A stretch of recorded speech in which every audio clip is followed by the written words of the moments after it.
오랜만에 이런 차장 너무 좋습니다. 예.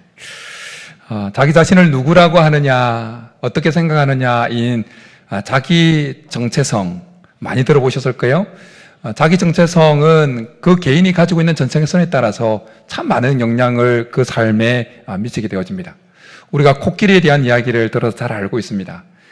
코끼리가 아기일 때, 어릴 때 말뚝에 끈을 묶어 놓으면 벗어나려고 낑낑대다가 결국 포기합니다. 그러면서 안 되는구나. 내가 아무리 용을 써도 못 벗어나는구나. 그것이 그 몸속에, 그 생각 속에 탁 박히는 거예요. 그런데 시간이 흘러서 엄청 몸집이 커지고 코 한번 휘두르면 그 말뚝 그냥 한 번에 뺄 수 있는 그 엄청난 힘을 가져도 코끼리가 어떻게 한다고요? 한 번도 시도하지 않는다고 그러잖아요. 왜냐하면 그 어릴 때 형성되어진 나는 할 수 없어. 나는 저 말뚝 뽑을 수 없어. 그렇게 형성되어진 그 자기 정체성 때문에 그런 시도를 하지 않는다는 겁니다. 여러분 혹시 지난주 말씀이 무엇이었는지 기억하십니까?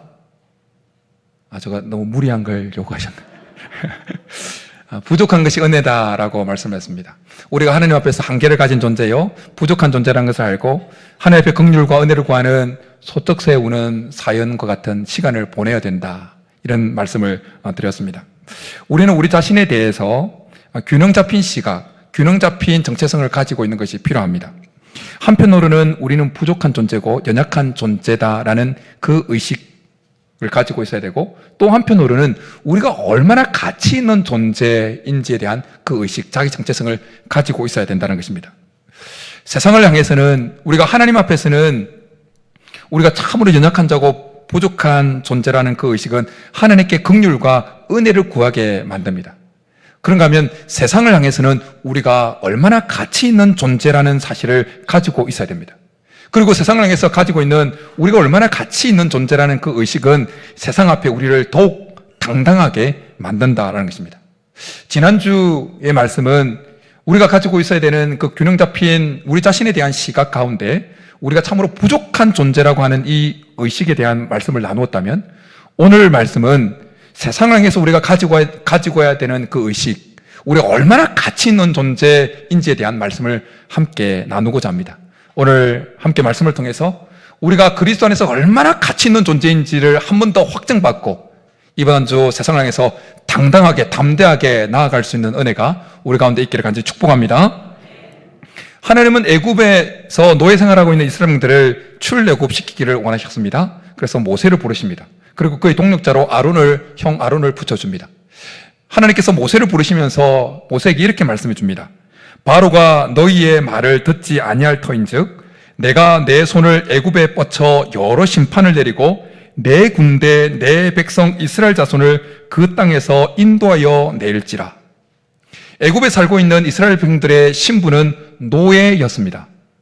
그런데 하나님은 한 번도 이스라엘 백성들을 향해서 노예라고 생각한 적이 없습니다. 오히려 내 군대, 내 백성이라고 말씀하셨습니다. 이스라엘 백성들이 430년 동안 애굽 땅에서 노예 생활했지만 하나님은 한 번도 이스라엘 백성들을 보시면서 저들은 노예야, 그렇게 생각하거나 여기시거나 말씀하신 적이 한 번도 없다는 거예요. 하나님은 줄기차게 아브라함을 선택하고 난 이후부터 계속해서 이스라엘 백성들을 향해서 저들은 나의 군대야, 저들은 나의 백성이야 라는 의식을 가지고 계셨고 그렇게 말씀하셨다는 거예요. 그래서 애굽에 10가지 재앙을 내리죠. 그 마지막 재앙인 장자의 죽음, 장자가 죽는 죽음이 내렸던 그 재앙이 내렸던 그 밤에 결국 바로는 완전히 두 손을 듭니다. 그리고 출애굽되게 되어집니다. 그때 성경은 이렇게 말씀합니다. 430년이 끝나는 그날에 여호와의 군대가 다 애굽 땅에서 나왔은즉, 이스라엘 백성들이 나왔다고 말씀하지 않고 여호와의 군대가 나왔다고 말씀합니다. 하나님은 끊임없이 이스라엘 백성들을 향해서 나의 군대야, 나의 백성이야 라는 의식을 가지고 계속 그렇게 보셨다는 거예요. 그런데 하나님은 정작 이스라엘 백성들을 향해서 그렇게 보고 계셨지만 이스라엘 백성들은 자기 자신에 대해서 전혀 그런 의식, 그런 정체성을 가지고 있지 못했습니다. 그들은 여전히 노예라고 생각을 하고 있었습니다. 그들의 몸은 그들을 노예로 억압하는 상황에서 완전히 벗어났음에도 불구하고 그들의 마음은, 그들의 생각은 여전히 노예라는 그 의식 속에서 벗어나지 못했다는 것입니다. 그도 그럴 것이 그들은 430년 동안 노예 생활을 했지 않습니까? 초상적부터. 그는 태어나면서부터 노예였어요. 태어나면서부터 죽을 때까지 계속해서 노예에 기반해서, 노예 정체성에 기반해서 생각하고, 노예 정체성에서 생각하고, 행동하고, 노예 정체성에서 결정하고, 계획을 했어요. 그렇게 그들이 출애굽하고 난 이후에 2달하고 보름이 지났을 때 모세와 아론을 향해서 이렇게 원망합니다. 우리가 애굽 땅에서 고기 가마 곁에 앉았던 때와 떡을 배불리 먹던 때에 여호와의 손에 죽었더라면 좋았을 것을 너희가 이 광야로 우리를 인도해내어 이 온 회중이 추려 죽게 하는도다. 완전 그 노예에 찌들려 있는 고백을 불평을 한 것입니다. 그런데 출애굽한 이스라엘 백성들처럼 교회를 다니기 시작한 사람들 중에도 교회 다니기 전에 자기 스스로에 대해서 나는 이런 사람이야 라고 가지고 있던 그 정체성 속에 갇혀 살아가는 사람들이 있다는 겁니다. 분명히 예수님을 믿었는데 믿기 시작했음에도 불구하고 여전히 예수 믿기 전에 자기 자신에 대해서 가지고 있던 그 정체성대로 살아가고 있는 사람들이 있다는 겁니다. 혹은 어린 시절이나 지난날 아픔을 통해서 자기 속에 마치 아기 코끼리 속에 맺혀졌던 그 정체성처럼 나는 별 볼 일 없는 사람이야. 나는 실패한 인생이야. 지난날 실패를 경험했던 그 실패의 경험 때문에 경험으로 형성되어진 그 정체성 속에 갇혀있는 성도들이 종종 드러난다는 것입니다. 하나님은 우리를 구원하셨습니다. 하나님은 예수 그리스도를 믿는 우리들에게 구원을 허락하셨습니다. 하나님께서 우리에게 허락하신 그 구원은 단순히 우리의 영혼이 죄에서 구원하는 것만 해당되어지는 것이 아닙니다. 하나님께서 예수 그리스도를 믿는 우리에게 허락하신 구원은 들어보셨죠? 전인적인 구원입니다. 우리의 삶의 모든 영역을 좋은 쪽으로, 어둠에서 빛으로, 질병에서 건강함으로, 빈약함에서 풍성함으로 이끄시는, 벗어나게 만드는 그 구원이 바로 전인적인 구원이다라는 것입니다. 하나님은 우리를 구원하셨습니다. 그래서 사도 바울은 고린도후서 5장에서 우리가 잘 아는 이 말씀을 성령의 감동하심을 입어서 이렇게 말씀해 줍니다. 그런즉 누구든지 그리스도 안에 있으면 무엇이라? 새로운 피조물이라. 이전 것은 지나갔으니 보라 무엇이 되었다? 새 것이 되었다고 말씀합니다. 우리는 그리스도 안에서 새로운 피조물이 된 줄 믿습니다. 하나님께서 천지를 창조하실 때 피조물을 창조하시고는 보시기에 좋았더라, 보시기에 좋았더라 말씀입니다. 그런데 제6일째 사람을 만드시고는 어떻게 말씀하셨다고요? 보시기에 심히 좋았다고 말씀합니다. 왜냐하면 사람은 하나님의 형상을 가진 존재로 창조되어졌기 때문이었어요. 그런데 사람이 죄를 범하면서 그 하나님께서 심히 보시기에 좋았던 그 창조 하나님의 형상이 찌그러집니다. 그들이 이제는 하나님의 백성이 아니라 죄의 백성이 되어집니다. 사단의 자식이 되어집니다. 죄에 종속되어진 인생이 되어집니다. 그랬던 사람들 중에 예수님을 구주로 받아들인 인생에게 하나님은 새로운 피조물이 되어지는 은혜를 베풀어 주신 것입니다. 이제는 지옥 갈 백성이 천국 갈 백성으로 변화되어지는 역사를 허락해 주신 것입니다. 지옥 자식에서 하나님의 자녀가 되는 특권을 허락해 주셨다는 것입니다. 그런데 우리가 그리스도 안에서 이런 엄청난 가치 있는 존재가 되었는데 왜 교회를 다니는 사람들 중에 많은 이들이 자신의 존재 가치에 대해서 그렇게 값어치를 매기지 않느냐는 겁니다. 왜 자기 자신에 대해서 가치를 그렇게 부여하지 않느냐는 겁니다. 왜 세상을 살아가면서 우리는 분명히 그리스도 안에서 엄청난 가치를 가진 존재로 하나님이 탈바꿈시켜 주셨는데 왜 낮은 자존감으로 그렇게 살아가냐라는 겁니다. 말씀을 준비하면서 하나님께서 계속해서 기도시킨 마음이 있었어요. 뭐냐면 이 말씀을 통해서 우리를 향해서 하나님께서 가지는 그 하나님의 마음이 정말 온전하게 전달되었으면 좋겠다는 마음이었어요. 하나님께서 이 시간을 말씀을 통해서 부족한 제가 준비한 이 말씀을 통해서 하나님께서 우리에게 전하고 싶으신 마음이 뭐냐면 우리가 정말 가치 있는 존재라는 거예요. 우리가 정말 가치 있는 존재라는 거예요. 왜 그리스도 안에 우리가 새로운 정말 가치 있는 존재가 되었는데 왜 우리는 낮은 자존감에서 살아가고 왜 자기 자신에 대해서 가치를 매기지 않고 살아가느냐? 그 이유 중에 하나는 이것입니다. 우리의 존재 가치를 세상에 있는 어떤 것에서 어떤 것들로부터 찾으려고 하기 때문이라는 거예요. 우리가 이룩해 놓은 그 일에서 자기의 정체성을 찾으려고 하고 자기 자존감을 찾으려고 하기 때문이라는 거예요. 자기가 지금 하고 있는 일에서 자기의 자존감을, 자기 정체성을 찾으려고 하고 있기 때문이라는 거예요. 뭔가 쌓아놓은 그 물질, 이룩한 업적, 그런 것에서 자기의 정체성과 자기 자존감을 찾으려고 하기 때문이라는 거예요. 그래서 자기보다 좀 더 많은 것을 이룩한 사람 앞에 가면 주눅이 든다는 거예요. 자기보다 더 많은 물질을 보고만 쌓은 그 사람 앞에 가면 왠지 주눅이 든다는 거예요. 왠지 자식 농사 잘 지어놓은 사람 앞에 가면 같은 현배에서 같이 이야기하다 보면 왠지 자기는 못난 것 같고 인생 실패한 것 같고 주눅이 든다는 거예요. 그렇게 하지 말라는 거예요. 베드로가 오늘 우리가 읽은 본문의 말씀이 기록되어져 있는 베드로 전서를 기록할 당시 그는 로마에 있었던 것으로 추정되어집니다. 베드로전서, 오늘 본문이 포함되어 있는 이 베드로전서 5장 13절에 보면 베드로가 서신을 마지막 하면서 5장 13절에서 문안인사를 하면서 이렇게 이야기를 합니다. 바벨론에 있는 교회가 너희에게 문안하고, 그래서 여기서 언급하는 바벨론이 로마를 상징적으로 이렇게 말한 것이다 라고 학자들은 말하기 때문에, 그래서 베드로가 이 서신을 기록할 때 로마에 있었을 것이라 여겨집니다. 그리고 베드로는 AD 68년에 그렇게 말년을 이 로마에서 복음을 전하다가 네로에 의해서 순교당했다고 전성상으로 전해집니다. 그리고 이 베드로전서는 베드로전서 4장에 보면 기독교가 그리스도인들이 로마에서 진행했던 엄청난 대박해를 받았던 것이 이렇게 기록되고 있어요. AD 64년에 네로가 로마의 황제였던 네로가 로마에 불을 지피죠. 그리고 그 불을 지핀 이 주동자들이 기독교인들, 그리스도인이라고 이렇게 덤탱이를 씌워가지고 핍박하기 시작하잖아요. 바울은 이것을 경험했어요. 베드로는 경험했어요. 그리고 이 대박해가 로마 전역에 뻗쳐갈 것을 예상하면서 오늘 이 편지를 받는 소아시아에서 흩어져 있는 그리스도인에게 편지를 쓴 것입니다. 이 편지를 받는 수신자들은 나그네로 살아가고 있었어요.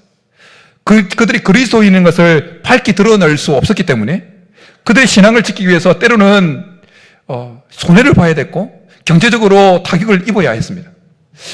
그들은 다수인 이방인들 가운데서 소수로 지낼 수밖에 없었기 때문에 항상 뭔가 위축될 수밖에 없었어요.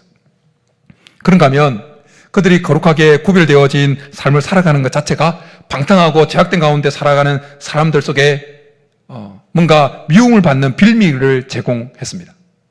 그런가 하면 로마에 대박해가 일어났다는 그 소문이 타고 와서 소아시아까지, 그들에게까지 분명히 전달되었을 거예요. 그러니 그들의 지금 처해 있는 상황은 결코 자기의 상황을 보면서 나는 괜찮은 존재야, 나는 가치 있는 존재야, 나는 괜찮아, 이런 높은 자존감을 가질 만한 상황이 못 되었다는 거예요. 자기 자신에 대해서 가치를 부여할 만한, 아주 값어치 있는 가치를 부여할 만한 상황이 못 되었다는 거예요. 이것을 너무나 잘 알았던 베드로는 성령의 감동하심을 보여서 그들에게 그들이 얼마나 그리스도 안에서 가치 있는 존재인지를 말씀해 줍니다. 우리 9절 말씀, 그들에게 베드로를 통해 하나님께서 들려준 음성입니다. 우리 9절 한 번 더 같이 읽겠습니다. 시작. 그러나 너희는 택하신 족속이요 왕같은 제사장들이요 그의 소유된 백성이니 이는 너희를 어두운 데서 불러내어 그의 귀한 빛에 들어가게 하신 이에 아름다운 덕을 선포하게 하려 하심이라. 베드로 사도를 통해서 소아시아 지역에 흩어져 있던 그 그리스도인들에게 하나님께서 주셨던 그 음성은 오늘 이 시간에 이게 같이 예배를 드리고 있는 우리를 향한 하나님의 음성인 줄 믿습니다. 그들에게 부여하셨던 그 특권적인 4가지 신분은 동일하게 오늘 그리스도 안에서 함께 하나님을 섬기고 있는 우리를 향한 우리에게 부여되어진 특권인 줄 믿습니다. 왕과 너희는 택하신 족속이요 왕같은 제사장들이요 거룩한 나라요 그의 소유된 백성이라고 말씀합니다. 9절에 언급되어진 이 4가지 놀라운 특권적인 이 신분을 잠깐 나누면서 이것이 구체적으로 뭘 의미하는지를 나누면서 우리가 정말 얼마나 가치 있는 존재인지 한 번 더 확증받고 세상을 향해서 어깨 당당히 펴고 나아갈 수 있기를 간절히 축복합니다. 베드로를 통해서 성도로 부름받은 우리들에게 하나님께서 명시하는 첫 번째 특권적인 신분은 택하신 족속이라는 것입니다.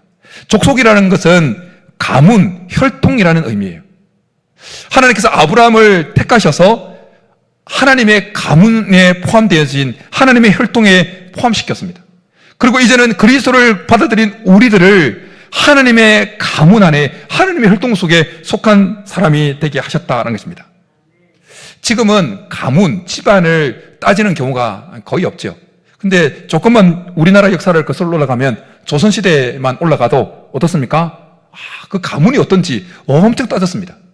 양반 가문인지 그냥 상문 가문인지, 그리고 가문 중에서도 양반 가문에서도 이게 막 엄청 사대부 가문인지 막 이 왕족 가문인지 막 엄청 따졌습니다. 그리고 그 가문은 어느 가문이나 따라서 그 가문이 그냥 신분이었습니다. 신분. 왕의 가문에 속한 사람은 함부로 건드릴 수가 없었습니다. 여러분들이 속한 가문은, 집안은 좀 어떻습니까? 내세울 만합니까? 자랑할 만은 합니까? 여러분이 가지고 있는 여러분의 집안은 별로 내세울 만한 집안이 못 된다 할지라도 전혀 기죽을 필요 없습니다. 왜요? 우리는 하나님의 가문이기 때문이에요. 여러분과 저는 하나님의 집안의 사람이에요. 여러분, 때가 되어지면 자녀들이 성장하면 이제 사돈을 보셔야 되지 않습니까? 사이를 봐야 되고 이렇게 받아들여야 되잖아요. 그러면 이제 사돈하고 다른 집안하고 만나야 되잖아요.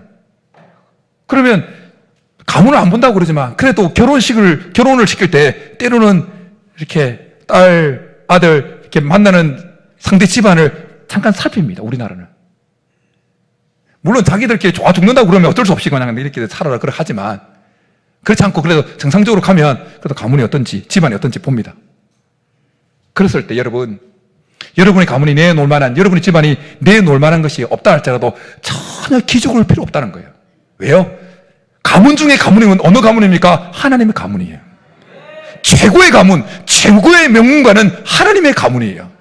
근데 우리가 어떤 가문이라고요? 하나님의 가문에 속한 자예요. 할렐루야. 한번 따라 하겠습니다. 나의 집안은 하나님의 집안이다. 나의 가문은 하나님의 가문이다. 그러니까 어깨 쫙 펴시라는 거예요. 어깨 쫙 펴라는 거예요.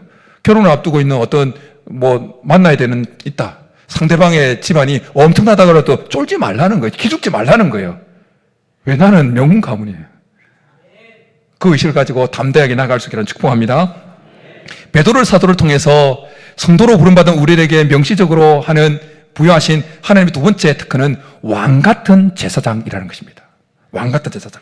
왕같은 제사장이라는 것은 왕이면서 제사장의 직을 수행하는 자라는 것입니다. 또는 혹은 왕의 존귀함을 가지고 있는 제사장이라는 의미입니다.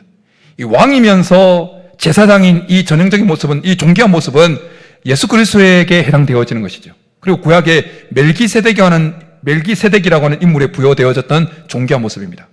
아브라함이 조카 롯을 구하기 위해서 자기 집에 길려오던 318명의 일꾼들을 데리고 가서 가나안 북부 지역의 연합군들을 쳐부수고 자기의 조카 롯을 구해옵니다. 그리고 전리품을 가지고 옵니다. 그때 멜기세덱이라고 하는 사람이 나와서 아브라함을 축복하죠. 성경은 멜기세덱이 살렘의 왕이면서 지극히 높으신 여호와의 제사장이라고 그렇게 말씀합니다.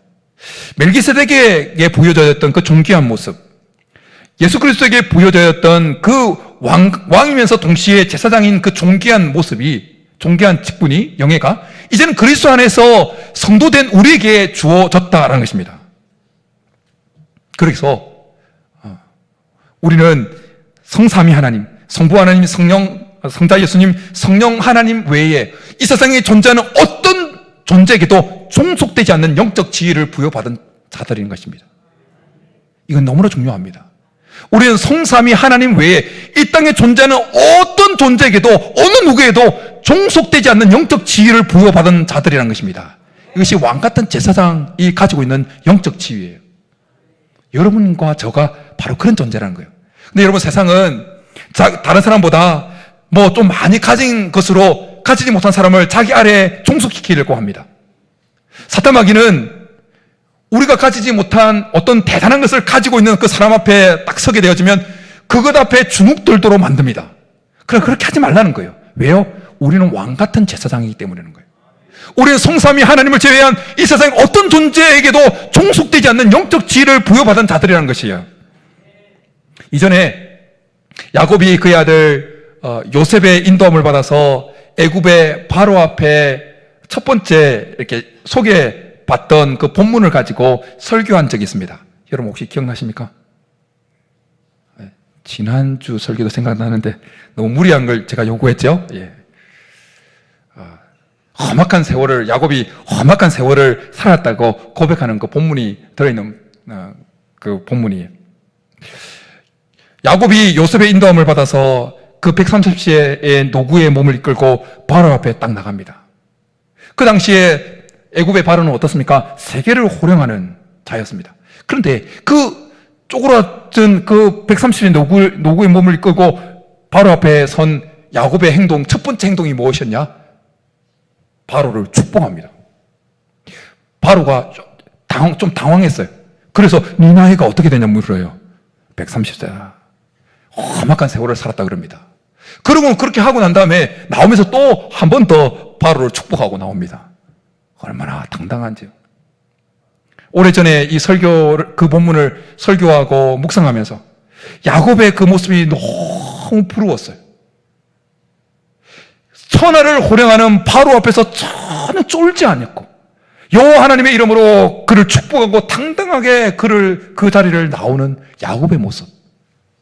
그 모습은 이 시대를 살아가는 그리스도인들이 세상을 향해서 가지기를 원하는 하나님께서 우리가 가지기를 원하는 모습이라는 것입니다. 왜냐하면 우리는 왕같은 제사장들이기 때문입니다. 우리는 세상 어떤 것에도 성삼위 하나님을 제외하고 어떤 것에도 종속되지 않는 영적 지위를 가지고 있는 자들이기 때문이라는 거예요. 이번 한 주 우리는 또 경우에 따라서 많은 사람들을 만나야 될 때가 있습니다. 만나는 경우가 있을 거예요. 그때 그 만나는 사람이 하나님을 믿는 사람이 믿지 않는 사람이건 어쨌든 우리보다 더 높은 지위를 가지고 있고 더 많은 영향력을 가지고 있는 사람일 수 있습니다. 그러나 그들 앞에 선다 할지라도 쫄지 말라는 거예요. 왜? 우리는 영적 제사장이기 때문에, 왕같은 제사장들이기 때문이라는 것입니다. 우리는 어느 것에도 종속되지 않는 그런 영적 지위를 가지고 있는 자들인 것입니다. 한번 따라하겠습니다. 나는 왕같은 제사장이다. 한 번 더요. 나는 왕같은 제사장이다. 할렐루야. 그러니까 어깨 펴라는 거예요. 당당하게 살아는 겁니다. 베드로 사도를 통해서 세 번째 우리가 성도로서 부여받은 특별한 특권적인 신분은 거룩한 나라라는 것입니다. 거룩한 나라라는 것은 하나님께서 하나님을 섬기기 위해서 특별히 구별해서 선택한 이스라엘 백성들을 표현하는 표현입니다. 하나님은 이스라엘 백성들을 특별히 구별해서 하나님을 섬기도록 하셨어요. 그런데 이제 예수 그리스도를 영접한 우리들을 하나님은 거룩한 나라라고 하나님을 섬기는 특별한 존재로 우리를 구별해 하셨다는 거예요. 하나님을 섬기게 만들었다는 거예요. 아무나 하나님을 섬길 수 있는 것 아닙니다. 아무나 예수 믿는 거 아닙니다. 아무나 교회 나올 수 있는 것이 아닙니다. 하나님이 불러주셔야, 하나님이 선택해 주셔야 하나님 앞에 나올 수 있는 것입니다. 하나님이 믿음을 주셔야 하나님을 믿고 섬길 수 있는 것입니다. 이 세상에 존재하는 모든 사람들은 무언가를 다 섬기게 되어 있습니다. 왜? 하나님이 사람을 그렇게 만드셨기 때문이에요. 그러나 하나님을 섬기는 사람이 있고 죄에 넘어져서 하나님을 모르고 엉뚱한 것을 섬기게 되었죠. 본성상에 뭔가를 섬기도록 만들어졌기 때문에 하나님을 섬기지 않는다면 다른 것을 섬겨요. 미신을 섬기고 돈을 섬기고 자기 자신을 섬기고 합니다. 그런데 사람의 가치는, 그 한 사람의 가치는 자기가 섬기는 것과 연동되어져서 그 값이 매겨집니다. 한 사람의 가치는 그가 섬기는 것과 연동되어서 그 값이 매겨진다는 거예요. 여러분, 세상에서 뭔가 사람들이 와 이렇게 하는데 그 사람이 막 사주 미신을 섬기고 그런다. 그럼 사람들이 어떻게 생각합니까? 그 사람이 그렇게 묵직하냐? 그 사람의 값어치가 툭 떨어져 버려요. 값이 툭 떨어져 버린다고요. 우리는 하나님을 섬깁니다. 그리고 세상 사람들이 섬기는 그 미신들, 돈과 명예들 아침 안개와 같이 다 사라지는 것입니다. 그러나 우리가 섬기는 하나님은 영원하신 분이십니다. 존귀하신 분이십니다. 고귀하신 분이십니다. 그러기에 그 하나님을 섬기는 우리는 그 하나님과 연동되어서 우리 값이 매겨지는 거예요. 그러니 하나님을 섬기기 위해서 구별되어진 우리는 그 존재 자체로 고귀하고 존귀한 존재라는 거예요. 여러분, 몸에 칭칭 명품을 걸쳤다고 해서 그 사람의 가치가 올라가는 게 아니에요. 그 존재 자체로 가치가 매겨지는 거예요. 그러기에 여러분, 한 주를 살아가면서 외출할 때 명품 하나도 걸치지 못했다 할지라도 전혀 기죽을 필요 없어요. 명품 치렁치렁 걸치고 나온 사람 앞에 서서 전혀 기죽을 필요 없어요. 왜? 우리는 존재 자체가 명품이기 때문이에요. 할렐루야? 우리는 존재 자체가 명품이에요. 그 사람들은 존재 자체는 명품이 아니에요. 그러니까 존재 자체가 명품이 아니니까 어쨌든 엄청난 돈 들여서 명품으로 치장하는 거예요. 근데 우리는 존재 자체가 명품이니까 걸치지 않아도 명품인 거예요. 할렐루야? 한번 따라 하겠습니다. 나는 존재 자체가 명품이다. 할렐루야? 그러니까 어깨 펴라는 거예요. 당당하게 살라는 거예요. 목에 빳빳하게 힘주고 살라는 겁니다. 베드로를 통해서 명시하는 성도로서 부여받은 우리에게 주어진 특권적인 신분은 하나님의 소유된 백성이라는 거예요. 하나님의 소유가 되었다는 이 말 속에는 하나님께서 그를 지키고 보호하고 끝까지 붙들어 주신다는 의미가 담겨 있습니다. 하나님께서와 여러분을 자신의 소유로 삼기 위해서 지불한 그 값이 얼마인지 혹시 아십니까? 예수 그리스도의 피값입니다. 우리의 가치는 예수 그리스도의 가치와 똑같다는 거예요. 하나님께서 우리를 자신의 소유로 삼으시기 위해서 값을 지불한 그 값의 크기는 예수 그리스도의 생명값이라는 거예요. 여러분이 소유하고 있는 것들 중에 참으로 아끼고 애지중지하는 것이 무엇입니까? 값 나가는 것이잖아요. 값으로 매길 수 없을 만큼 가치 있는 것이잖아요. 집에 불나면 가장 먼저 들고 나올 만한 것이 뭡니까? 값을 매길 수 없을 만큼 가치 있는 것을 가장 먼저 구출할 거잖아요. 하나님에게 있어서 독생자인 예수 그리스도의 가치는 참으로 모든 것을 제거라도 끝까지 붙들고 싶어하는 그 가치를 가지고 있는 존재였어요. 그런데 그 독생자 예수 그리스도를 십자가에 못 박은 값으로, 그 피값으로 우리를 사신 거예요. 그러니 하나님 눈에 우리가 얼마나 가치 있는 존재겠어요. 그러니까 끝까지 아끼고 보호하고 지키고 우리를 붙들어 주신다는 것입니다. 그러니 기표시라는 거예요. 여러분 5만 원짜리를 찌그러뜨리고 오염물을 묻히고 막 해도 다 찾아가겠죠. 갖춘다면 다 받아가겠죠. 왜요? 그 5만 원짜리 찌그러지고 오물 묻었다고 해서 가치가 훼손되는 것이 아니는 것을 우리가 알고 있기 때문이에요. 마찬가지입니다. 우리가 세상에서 좀 실패하고 넘어지고 쓰러지고 별로 세상적으로 가진 것이 없다 할지라도 그리스도 안에서 하나님께서 우리에게서 부여하신 그 특권의 가치는 상실되지 않는다는 거예요. 사라지지 않는다는 거예요. 여전히 그리스도 안에서 우리는 하나님께서 택하신 백성이 된다는 거예요. 하나님께서 끝까지 우리를 붙들어 주시는 것입니다. 우리는 세상 어떤 것에서 종속되지 않는 영적 지위를 가지고 있는 존재라는 거예요. 그 가치는 변함이 없다는 거예요. 그러니 이번 한 주를 살아갈 때 다른 사람과의 세상 앞에서 우리가 그리스도 안에서 부여받은 이 특권, 우리가 얼마나 가치 있는 존재라는 이 의식을 가지고 당당하게 어깨 펴고 나갈 수 있기를 축복합니다. 그러면 세상이 놀랄 거예요. 아니 볼 때 저 사람은 별로 가진 것도 없는데, 아니 대학도 못 나왔는데, 대학 나와서도 별로 좋은 대학도 나온 것 같지 않는데, 집에 별로 돈도 없는 것 같은데, 자식들 별로 잘 된 것 같지도 않은데, 저렇게 자신감이 넘쳐? 저렇게 당당해?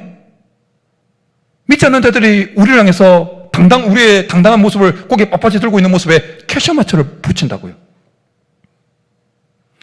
그러면 그 궁금증이 믿지 않는 자들로 하여금 복음으로 나오게 만드는 통로, 시작점이 되어진다는 거예요. 그래서 우리는 우리를 어둠에서 귀한 빛으로 인도해 내신, 귀한 빛에 들어가게 하신 이 아름다운 덕을 선포하게 되어진다는 것입니다.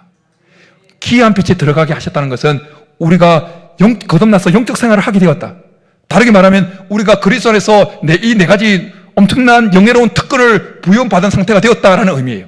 그리고 아름다운 덕이라는 것은 복음을 전한다는 의미예요. 복음이라는. 우리가 그리스도 안에서 부여받은 이 엄청난 특권을 근거해서 자존감을 가지고 자기 정체성을 가지고 당당하게 나가면 세상 사람들이 캐션 맞을 겁니다. 저 왜 그렇지? 궁금하다. 어디서 저런 당당함이 나오지? 그리고 끄는 거예요. 바라기는 이번 한 주 우리가 세상에 있는 어떤 것에 기반해서 우리의 정체성이나 우리의 자존감을 그렇게 평가하지 않고 그리스도 안에서 부여받은 이 놀라운 특권적인 이 신분을 근거해서 우리의 자존감과 이 자기 정체성을 확립하고 담대히 나아갈 수 있게 하는 축복합니다. 그래서 우리를 통해서 예수 그리스도의 복음이 더욱더 증거될 수 있기를 주님으로 축복합니다. 이제 우리 말씀 생각하면서 나의 안에 거하라. 하나님께서 내가 너를 지명하여 불러다니 너는 내 것이다. 끝까지 우리를 지키시는 그 하나님의 도우심을 생각하면서 함께 찬양하고 기도 나가겠습니다.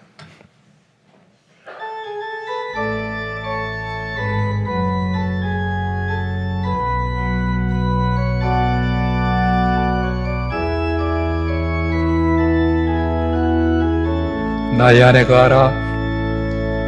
나의 안에 거하라. 나는 내 하나님이니 모든 환난 가운데 너를 하나님의 소유이기 때문에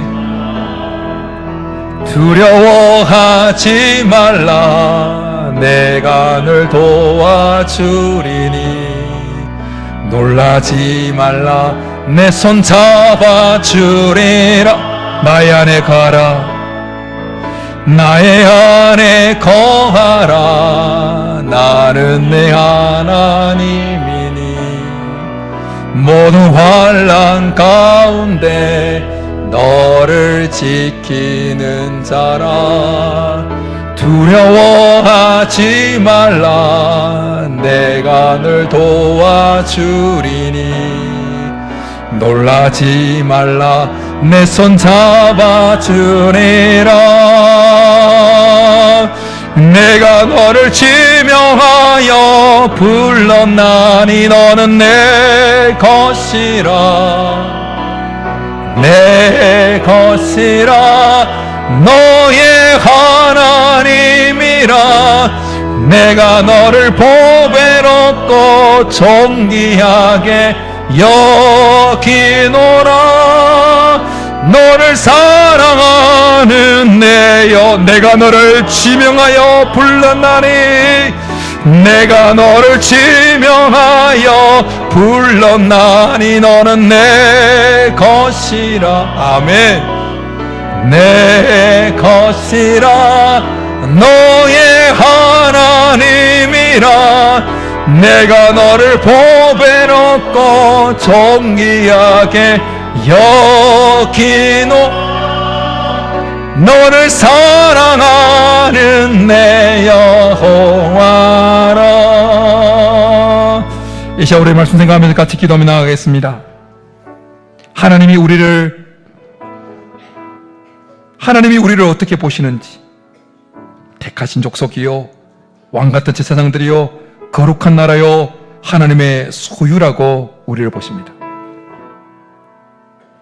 세상 것에 기반해서 자기의 정체성과 자기의 자존감을 그곳에서 찾지 마시고 그리스도 안에서 하나님께서 우리에게 부여하신 이 놀라운 특권적인 신분에서 자기의 정체성을, 자기의 자존감을 찾으시고 이번 한 주 당당하게, 이 세상을 살아가는 동안에 당당하게 어깨 펴고 목 뻣뻣하게 힘주고 당당하게 살아갈 수 있게 도와달라고, 우리의 가치가 엄청나다는 이 사실을 알고 이번 한 주 당당하게 살아갈 수 있게 도와달라고 우리 주여 한번 부르기도 나가겠습니다.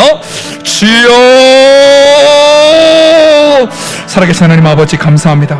그리스도 안에서 우리가 얼마나 존귀한지, 우리가 얼마나 가치 있는 존재인지, 우리의 존재 가치가 얼마나 대단한지 말씀을 통해서 한 번 더 일깨워 주신 것 참으로 감사합니다.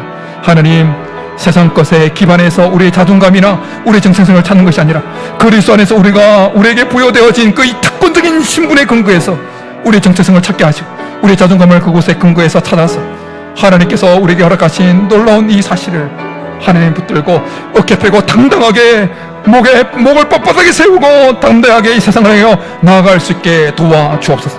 그래서 우리의 이 당당한 모습에 믿지 않는 자들이 궁금증을 느끼고 우리를 어둠에서 귀한 빛으로 들어가게 하신 이의 아름다운 덕을 선포할 수 있는 기회로 삼을 수 있도록 역사하여 주시옵소서. 하나님 가운데 어느 누구도 이 세상 것에 기반해서 주눅들거나 쫄거나 하나님 낭망하거나 좌절해 있지 않냐고, 오히려 하나님께서 우리에게 부여하신 이 놀라운 특권적인 신분에 근거해서 당당하게 어깨 펴고 승리하며 세상을 향해 나아갈 수 있는 우리 모든 성도들 되게 도와주시옵소서. 주께서 역사하여 주시옵소서. 하나님 아버지 감사합니다. 그리스도 안에서 이 놀라운 특권적인 신분을 허락해 주신 것 감사합니다. 우리가 그리스도 안에서 얼마나 가치 있는 존재인지 한 번 더 말씀을 통해서 깨닫게 하시고 마음에 확정시켜 주시니 감사합니다. 우리가 하나님께서 택하신 족속이요 왕같은 제사장들이요 거룩한 나라요 그의 소유가 된 백성이라는 사실을 알고 어깨 당당히 펴고 세상을 향하여 담대하게 나아갈 수 있는 우리 성도들 되게 도와주옵소서. 그렇게 해주실 줄 믿고 감사를 드리며 예수님의 이름으로 축복하며 기도드립니다. 아멘.